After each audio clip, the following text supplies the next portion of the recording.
Good morning, everybody.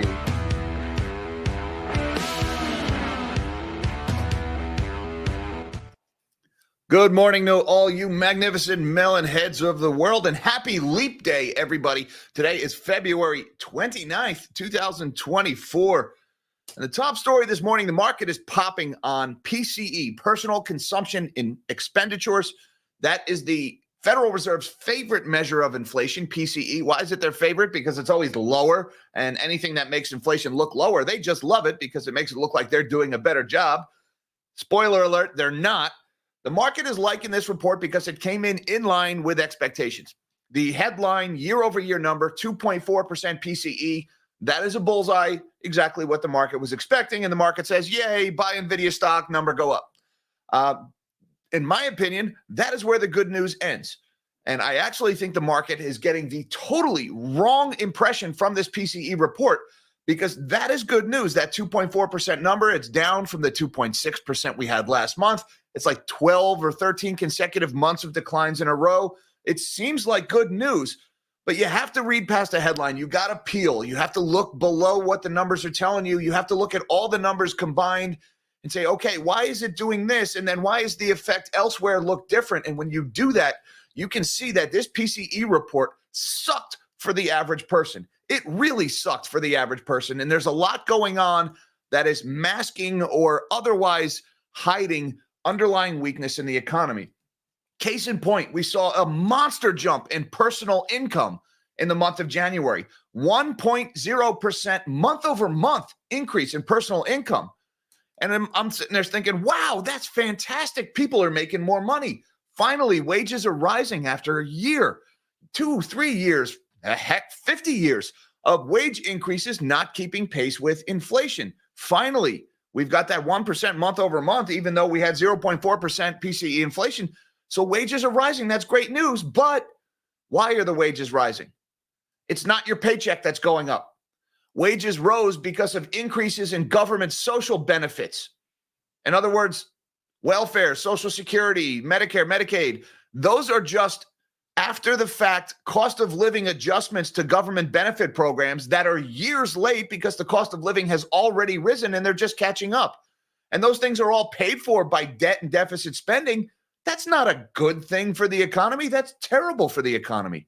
Another reason why personal income went up is because of financial asset prices. In other words, the stock bubble. So it looks like people are making more money because a couple of people who are getting stupid rich off a stupid stock bubble are skewing the personal income statistics for the whole freaking country. And if you don't believe me, check out actual personal expenditures. Those only rose by 0.2%, not even keeping pace with the rate of inflation. If people are making so much money, how come none of them are spending any of it? Because all the money is being made at the very top and at the very bottom, i.e. people who are on government benefits and people who are stupidly wealthy, and the middle class is in the middle getting destroyed. They're not getting raises. They're being either driven down into poverty where they go on the government dole and forever vote a certain way, or some of the very lucky few are escaping into the upper middle class, benefiting from the stock bubble. These numbers suck, guys. And another thing, when you look at this PCE number, if you look at core PCE, it rose last month. Core PCE quadrupled from December. It was 0.1% in December. That number was downwardly revised, by the way. And then the January number comes in at 0.4%. Core PCE is rising, driven mainly by services. What services? Things like rent, things like utilities, things like insurance. You know, all those mandatory things that you have to buy that don't really give you any joy, satisfaction, or quality of life. All of those things continue to get more expensive faster than the rate of your paycheck. This PCE report was awful, and the stock market is rallying. They are spitting in the face of the middle class once again. And man, my initial reaction to this, I saw the 2.4% year over year number, and I was thinking, this is great. This is a good number. The market should be going up. And then I just looked a little bit deeper. Man, once again, if Jack would just stop reading, everything would be fine. But wow, the numbers behind the headline really sucked. Don't expect to hear any of that from the mainstream media. Also, WTF happened with Bitcoin yesterday. Now, shout out to my GameStop guys. I know I got some apes following this channel. I know you guys are out there. Tell me, you guys who were watching Bitcoin yesterday, tell me you didn't get January 28th vibes from what you saw at Coinbase yesterday. You see Bitcoin going vertical. I mean, Bitcoin went this time yesterday during my live stream, Bitcoin was just broken 60,000 and it was on its way. It was like, oh my God, 60,400. By the time I signed off, it had broken 61,000. And then I went and closed my eyes for a few minutes because I've had a rough couple of days, you might imagine. And by the time I woke up, I had a text message from Mish who says Bitcoin 64K Coinbase just crashed. What? Well, I think what happened, guys, remember when there's a big surge in buying, the market makers and the exchanges, they're constantly playing catch up. When you go on and click buy, behind the scenes, they've got to go out into the market and actually buy that Bitcoin for you, which means for a fraction of a second, they're behind the eight ball. They owe you a Bitcoin that you already paid for. And when they go out into the market or they go onto the blockchain to buy that Bitcoin, oh crap, the price went up just in the few minutes since that guy hit buy. Shit, now I'm losing money. And that was happening like crazy yesterday. And predictably, every time things get unfavorable for Coinbase, they go down for maintenance. Oh, technical issue, totally unexpected. So sorry, guys. And to add insult to injury, some people were looking at their balances yesterday and saw $0. You telling me that didn't make people panic? So, of course, that stopped the rally dead in its tracks. Bitcoin sold off like 10% in a matter of minutes, saved the butts of all the market makers and the exchanges, and then they came back. Guys, that was January 28th all over again going on with Coinbase yesterday. They took away the Bitcoin buy button. That's what happened. They won't tell you that. The press won't tell you that, but that's what happened yesterday. They took away the buy button again. So much fraud, crime everywhere. What else we got going on today? Let's see. Jobless claims were up a little bit. They should be up more. The anecdata of layoffs is really pretty profound. Now, when you hear stories about layoffs, it takes a few months for those to work their way into the jobless claims because of severance packages and things like that. So maybe that explains why the jobless claims are rising slow. We had earnings from Best Buy that saw some seriously bad comparable store sales and some light guidance, although Best Buy stock is up this morning. Panera Bread, you want to talk about a story that's going to make you shake your head. The politics of California and minimum wage and Panera Bread. Wait until you hear this story. What a bunch of slime balls in California. And what is with this sudden sympathy campaign for Sam Bankman-Fried? Did anybody notice that yesterday? There was articles in every mainstream outlet about, oh, Sam Bankman-Fried wants a gentle sentence because he has dietary needs and the mean old men are picking on poor Sam in prison and he can't get access to his cucumbers and his Adderall. And he was just trying to change the world, and that's why he robbed millions of people for billions of dollars. He's really a nice guy. Why don't you guys feel bad for Sam? Who are these idiots kidding? Good God, Sam Bankman-Fried stole from so many people. He ruined so many lives. There is no punishment suitable for Sam Bankman-Fried that is within the confines of common decency that prevents us from torturing people who do awful things. There is no possible punishment for Sam Bankman-Fried that fits a crime at his level. And this fact that there's people out there trying to gin up sympathy for him is a joke. This is, in my opinion, blackmail because he's probably got dirt on all the politicians that he was bribing with his stolen money. Sam Bankman-Fried is a sociopath. He deserves to rot in a cage for the rest of his life, miserable. And by the time he dies, he will still have not experienced a small fraction of the misery that his miserable life created with all of the theft that he did to everybody and all of his customers. Stop feeling sorry for Sam Bankman-Fried. He doesn't deserve it. I'm a little heated this morning. Can you guys tell? I'm a little boiling going on here. You know, my Jack's teapot's starting to whistle a little bit. Why don't we calm the F down and shrink my big melon of a head? And while we're at it, guys, how about that like button and that subscribe if you're new here? We do this every morning, so come have your coffee with the melon heads. And don't forget that little notification bell. Once more, guys, a reminder, the most important video I've ever done on this channel, it is still sitting there. The YouTube algorithm will not put out videos that are critical of artificial intelligence. That much has been made clear to me. This video got 80 some odd thousand views on X, and it got like 8,000 views on YouTube. Same video, same audience, 10 times as many views on X. So Once again, guys, go check out that video on my feed. This is the thumbnail for it. I also put a link to it down in the description for you guys watching on YouTube. This video is too important to let the algo kill it. Share it, send it to journalists, send it to your buddies, talk about it, yell about it in the library, whatever you got to do. This story needs more traction. It is so important what is going on over with that company, Hyperscale Nexus. And here we go. Let's look at stocks right now. There is that pop. You see that big green candle up? That was the personal consumption expenditure. Stocks on the S&P 500 are up 21 points or 0.42% ahead of the opening bell this morning. This is on, I guess, the belief that somehow this PCE gives the Fed clearance to cut rates. I don't think it's happening. Sorry, guys. Rate cuts not coming in March. Meanwhile, the Dow is up 111 points. Also on that news of PCE, 0.28% higher. The NASDAQ is up 118 points or 0.67% higher. Again, on that news of PCE. PCE is also sending the dollar lower this morning. We've got the U.S. dollar index, or the DXY, is down 13 basis points at 103.85, back below 104. Again, people predicting a more dovey Fed, so the dollar gets weaker. And we're also seeing the same reaction in bonds this morning, lower interest rates. People expecting a more dovish Fed. The 30-year Treasury is down 2.5 basis points at 4.385. The 10-year Treasury, 4.257. That's down 2 basis points. The 2-year Treasury at 4.639, that's down 1 point. And the 1 month is at 5.395, up a fraction of 1 point. And we're seeing the effects of this PCE also in precious metals. I saw a couple people asking what's going on with gold and silver this morning. Well, we have got the PCE inflation report is suggesting a more dovish Fed. It's causing interest rates to go lower. It's sending the dollar lower.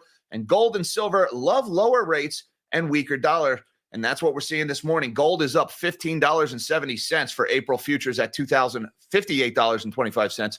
That's up 0.75% this morning. May silver futures trading at $22.97. That's up 34 cents or 1.5% this morning. Platinum's getting in on the action, up 0.8% this morning. Palladium is up 2.4%. Meanwhile, crude oil is down modestly, trading at $78.41, down 13 cents this morning. Check out the Bitcoin chart, guys. Once again, green candle. Bitcoin is rising again at a more palatable pace, in my opinion, with $63,112 as of the making of this stream right now. So Bitcoin continues its march up. You got a big, let's zoom in a little bit. We do have a pretty big wick at the top of that candle from yesterday there. That was that crash in Coinbase. Look, Bitcoin, let's set this to 1 minute candle so you can really see what was going on there. How do I do this? I got to get rid of you. Here we go. 1 minute candles. Now let's scroll out to yesterday so we can see that big move. Oh my God, Jack drew squiggles all over the place here. Let's get rid of some of these. So you can kind of see what happened to Bitcoin yesterday. We were going vertical. Here's the move, right? I signed off from my stream and it just starts going higher and higher. Breaks 60,000, breaks 61, up over 64,000. Coinbase decides we're losing too much money. It's time to take away the buy button from the plebs. And when they take away the buy button, within a couple of seconds, Bitcoin goes from 64,000. What was the peak there? $64,094, crashes all the way down to 58,343 in a span of about 7 minutes. Of course, it would recover that, and then eventually it resumes its upward trajectory.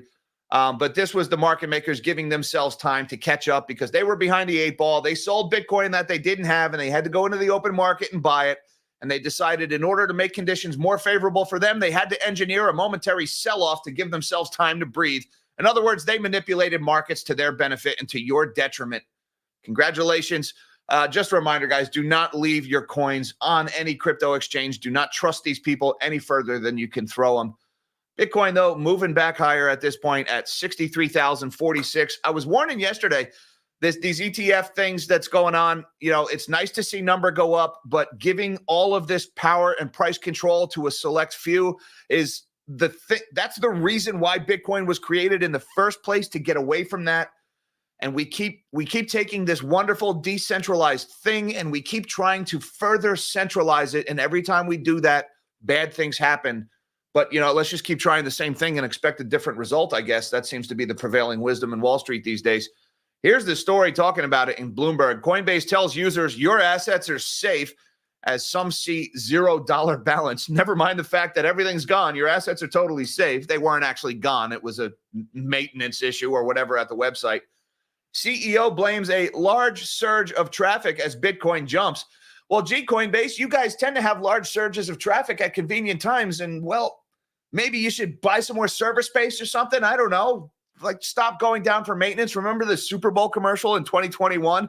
Bitcoin paid $7 million to have a stupid QR code bouncing around the screen like Pong. And then, of course, their server crashes when they did that because, well, when you put a QR code on the TV on Super Bowl Sunday, a lot of people are going to scan it and go to your website, and the website crashed.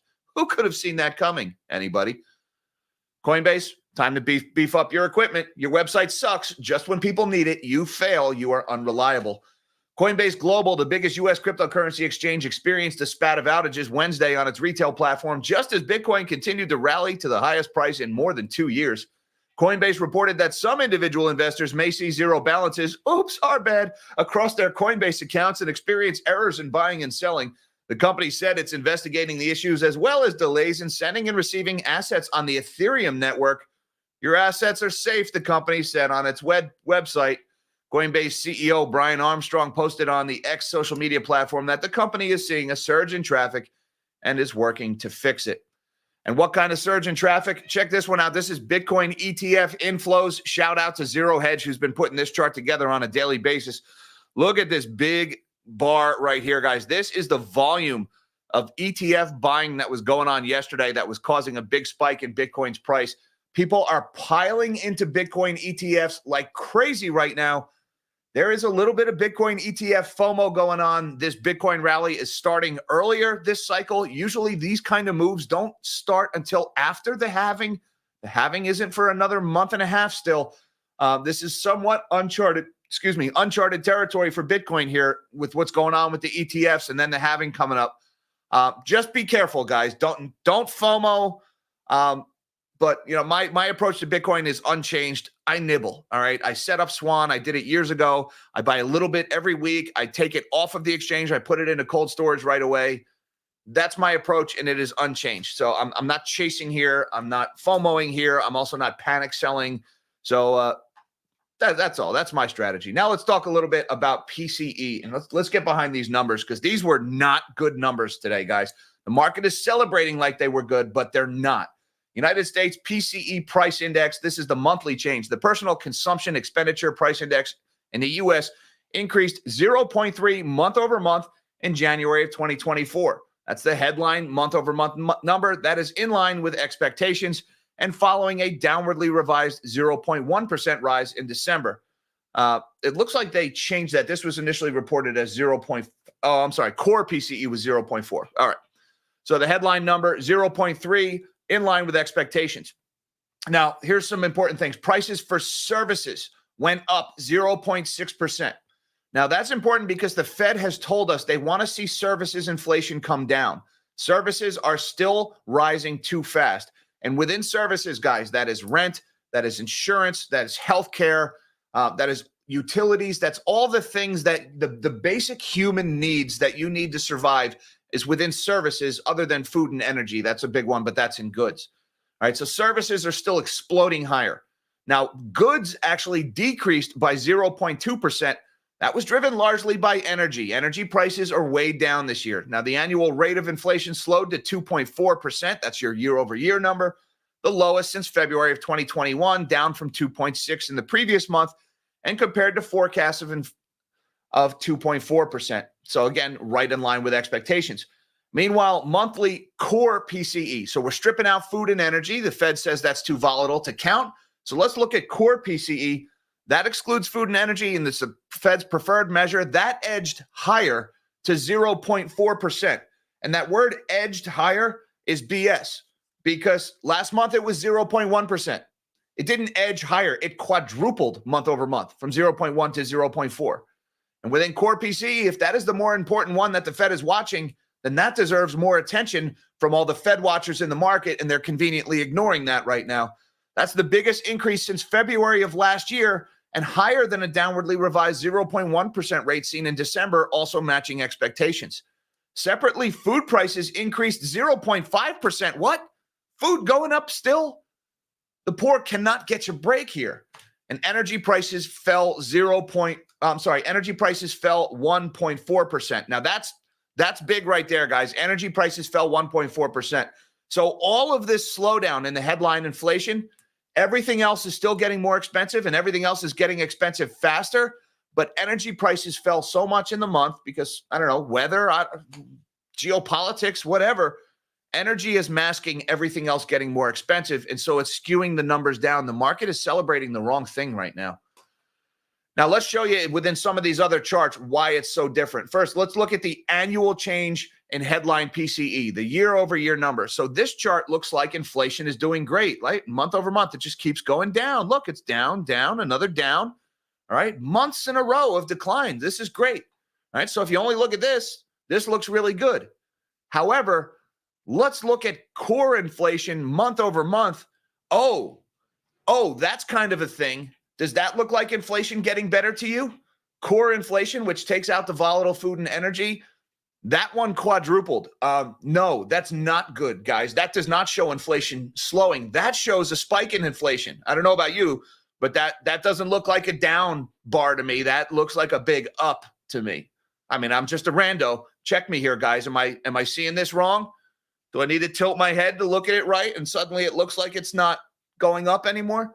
That's a huge spike in core PCE month over month. That is a terrible number right there. Not going to hear about that in the press, though. Now check out this one, personal income. Look at these bars. Personal income month over month numbers. A huge spike in personal income. That looks great. Oh my, congratulations, everybody. You're all doing great. You guys are making more money. Wow, this is awesome. Yay, us. Well, no, not so much. Again, you got to read, guys. You can't just let somebody else interpret the data for you and tell you what to think. You got to read. Now let's see what they're saying here. U.S. personal income rose by 1% month over month in January. That's up from 0.3% in the prior month and largely exceeding market forecasts of 0.4% advance. Yes, raises. Good. It was the strongest increase in personal income in a year. Awesome. Primarily reflecting increases in government social benefits. What? Welfare and entitlements? That's the raise that we got? We're supposed to celebrate that?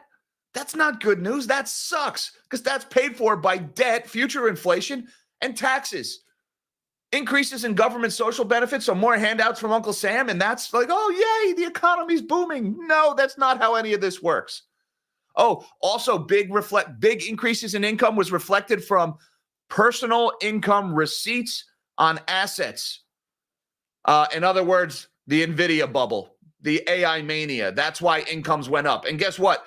The big increase in stock prices, it's not really being felt by the people who need that relief the most. Obviously, the poor are totally sitting that one out. And this big increase in personal receipts from asset prices, that people are mostly seeing that in their 401ks. And guess what? That's going to go up in smoke just as soon as people realize all the BS that's going on in AI mania, all the accounting fraud, channel stuffing, round tripping, all that crap. The law of large numbers is going to catch up with AI mania. And when that happens, all of this personal income receipts on assets, that's going to evaporate in the blink of an eye. Of course, the other reason here, they're finally saying, and compensation. I'm sure there was a small increase in compensation hidden in there, but that increase in compensation was probably more in line with these increases from prior months. So again, government benefits and a stock bubble, that's not widespread prosperity, not even in the slightest. And now, if everybody was making so much money, then how come we get this? Look at this chart of United States personal spending, because we know people are not having good quality of life, right? We hear all about the bad economic vibes and the vibe session. My God, I hate that phrase. People are broke because of inflation. They don't have money to spend on their wants because by the time they spend on their needs, they're done. Their paycheck is gone. Well, look at U.S. personal spending. It only rose 0.2% for the month. It rose less than the inflation index rose, which means people bought less stuff, goods and services. Right? Personal spending is not keeping pace with personal consumption expenditures. It's not keeping pace with the inflation rate. But if people are making 1% more, how come they're not spending any of it? Because, well, the people who are making the money are just stowing it away. They're just buying more assets with it. In other words, it's rich people making all the money. The average person is not making any more of the money, or the average person would be spending it because the average person is broke. Personal spending in the United States increased by 0.2% from the previous month in January, marking a notable slowdown from the 0.7% rise observed in December. Again, why is the market celebrating this news? A notable slowdown in personal spending and aligning with market expectations. Spending on services advanced by 1% compared to 0.7% in December. Again, the rent, the insurance, healthcare, utilities. As they're even saying it, as consumers allocated more funds to housing, utilities, financial services, insurance due to financial service charge, fees, commissions, healthcare expenses such as hospital bills. None of these things are indicators of prosperity. Meanwhile, spending on goods declined by 1.2%. People are spending less money on stuff, driven by reduced expenditures on motor vehicles and parts because nobody can afford cars anymore, including new light trucks, as well as gasoline and other energy goods and other non-durable goods, particularly prescription drugs. Guys, these numbers sucked. These numbers sucked, and the market is celebrating. I don't know what to tell you. You're getting the wrong idea. You jumped too close. I don't know. Has it reversed? Nope. Market's still higher. Has not changed. Meanwhile, let's look over at Best Buy. Speaking of people not buying stuff because they don't have any money, Best Buy tops holiday quarter estimates, but issues soft full-year guidance. And again, you have to ignore the phrase tops estimates because they always lower estimates to make it look like a better result than you actually got. Best Buy surpassed Wall Street revenue and earnings expectations for the holiday quarter on Thursday, even as the retailer navigated through a period of tepid consumer electronics demand and guided to a softer year ahead. Now, for the fiscal year, Best Buy anticipates revenue will range from $41.3 billion to $42.6. That would mark a drop from the most recently ended fiscal year when full-year revenue totaled $43.45 billion. It said comparable sales will range from a flat to a 3% decline. Now, here's the important stuff down here. The retailer has cited other challenges. Shoppers have been choosier about making big purchases while dealing with inflation-driven higher prices for food and more. Plus, they've returned to splitting their dollars between services and goods after pandemic years of little activity. Remember the nuance of those inflation numbers. Even so, Best Buy put up a quarter that was better than feared. What are we talking about? The important thing, the comps. Where's the comps? Comparable sales, a metric that includes sales online and at stores open at least 14 months, declined by 4.8% during the quarter as shoppers bought fewer appliances, mobile phones, tablets, home theater setups than a year ago. Gaming, on the other hand, was a strong sales category in the holiday quarter. That's the first good news for gaming I've seen in a while. In the U.S., Best Buy's comparable sales dropped 5.1%. Terrible numbers from Best Buy here. A 5% drop in comps, and they're saying it beats expectations. And look, well, number go up. Best Buy stock up 4.7% ahead of the opening bell. I guess that was better than feared. But a 5% decline in comps, that sucks, guys. That's not good news for Best Buy. Meanwhile, initial jobless claims jumped a little bit this month. The number of people claiming unemployment benefits in the U.S. jumped by 13,000 to 215,000 for the week ending February 24th. Still within the band that we've seen for the last couple of weeks here. However, continuing claims, we saw a pretty big jump in continuing claims. That's worrisome there. Continuing claims in the U.S. increased to 1.905 million for the week ending February 17th, 2024. That's up from 1.860 million in the previous week. So people who are losing their jobs are having a harder time finding new jobs. We're seeing that in the rise in continuing unemployment. We're running a little long here today, guys. I apologize for that. Panera Bread ducked California's new $20 minimum wage law. What a freaking joke this is. Long story short, the guy who owns Panera Bread is a business buddy of Gavin Newsom. And so Gavin Newsom's stupid minimum wage law puts a carve out for anybody who bakes bread at their restaurant and sells it. You don't have to increase your minimum wage. And Gavin Newsom says, oh, that's just part of the political sausage making of minimum wages. What?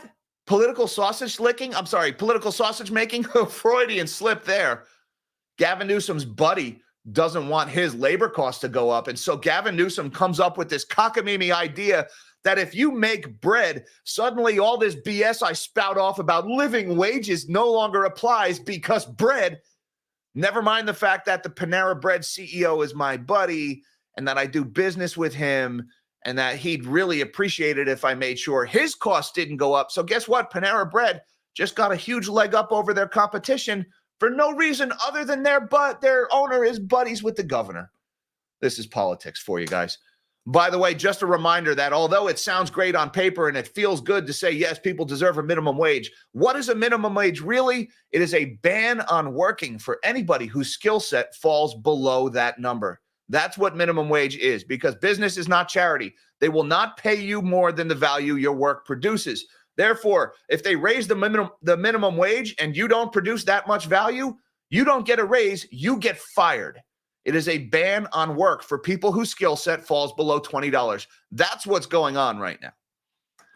And meanwhile, everybody's like, oh, Sam Bankman-Fried calls for a shorter prison sentence, citing autism. Oh, poor Sam. Forget Sam, all right? Sam, I hope you become a bad man's girlfriend for the rest of your life. I hope you deserve every bit of it, all right? Supposedly, we judge societies by the conditions in our prisons, and we shouldn't torture people. I get it. I know. I understand the ethics of that. But understand the amount of pain, suffering, misery, the lives destroyed, divorces, kids whose parents split up because mom or dad lost all the family money and they fought so much that they got a divorce. The amount of misery this man sowed around the world. Do not feel sorry for this man. Don't you dare waste one shred of sympathy on Sam Bankman-Fried. He is a sociopath. He hates you. He doesn't care. He thinks you're an idiot and you deserve to be robbed. His own messages and texts reveal that. Don't feel sorry for this man.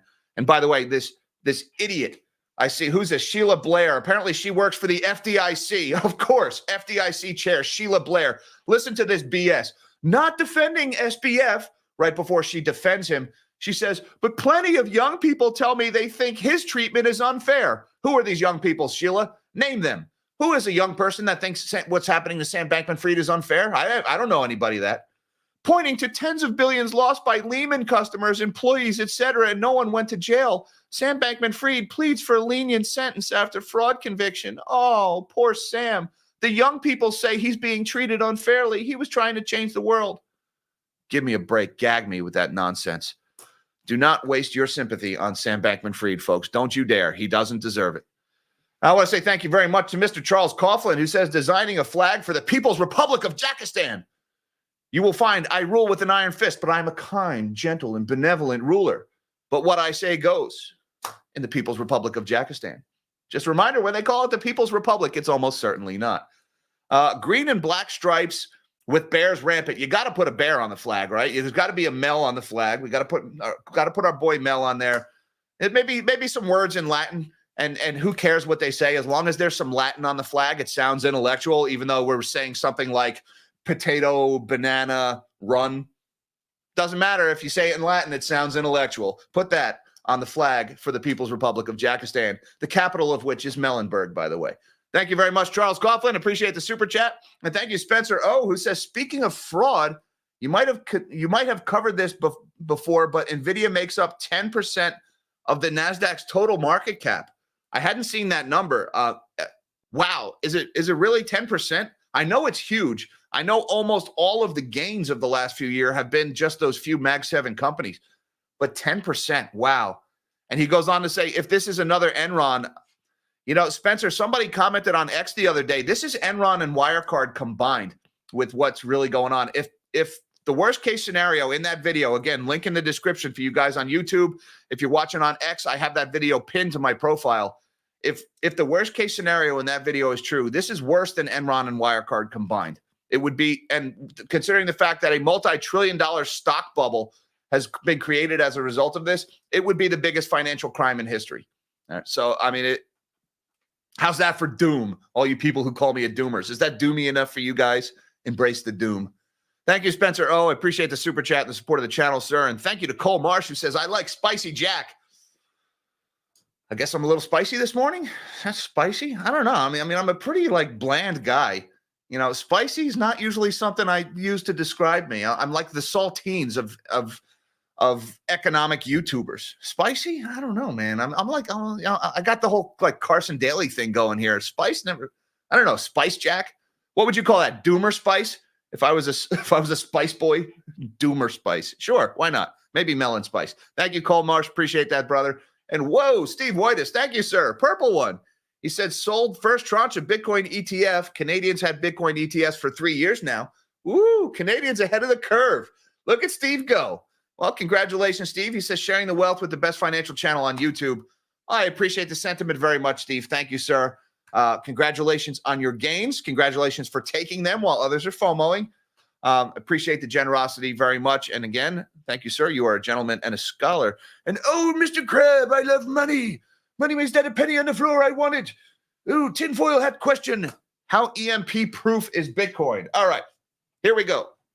Tinfoil hat time. I have heard the EMP thing, all right?